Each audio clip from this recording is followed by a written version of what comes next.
I have had a crush on Yannick for 10 years but was too scared to confess. Then, I was diagnosed with terminal brain cancer. So, I tied him up and took what I wanted. Again and again. His eyes burned red as he struggled. Yulia, if you've got the guts, untie me. I thought that the second I let him go, he would strangle me in fury, but instead he flipped the script, dominating me with a raw, almost punishing intensity, not stopping for a second. Yulia, do I look like some weakling to you? So weak that you had to drug me? I have had a massive crush on Yannick Jordan for 10 years, from my awkward teenage years until my adulthood. He lived in the villa next door. I watched him go from a bright-eyed kid to a man dressed in a sharp suit with a deep voice and smoldering looks. I was hopelessly in love with him, but I never told him. What if I did and he rejected me? That would be game over. Then, 10 days ago, I passed out at work and woke up in a hospital. The doctor gave me a pitying look and said, "It's late-stage brain cancer. It's too late to treat." Just like that, my expiration date was stamped. I was not ready to die. I had not traveled the world yet. I hadn't even slept with Yannick yet. And then I was reminded of the kind of stories I had been binge reading lately. You know, the ones where the possessive, obsessive love interest refused to let the protagonist go. I was going to die anyway. A little recklessness would not kill me any faster, right? So I called Yannick and invited him over for dinner.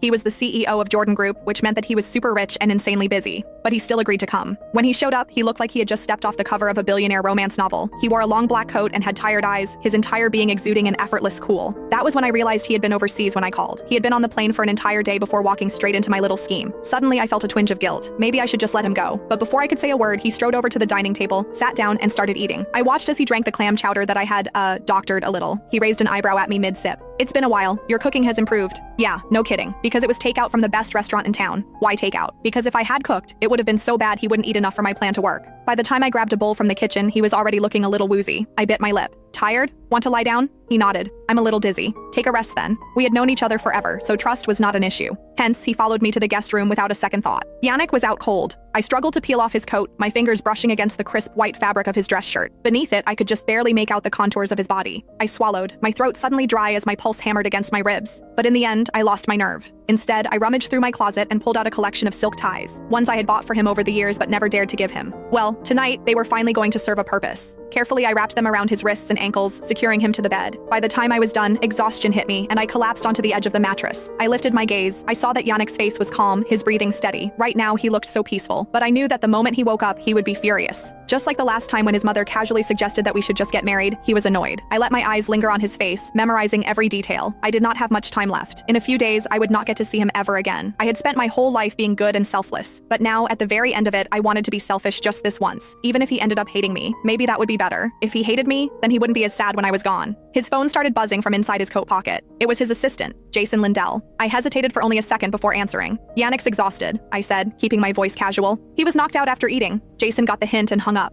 My eyelids were getting heavier by the second. Screw it. I climbed into bed, wrapped my arms around Yannick's waist, and let sleep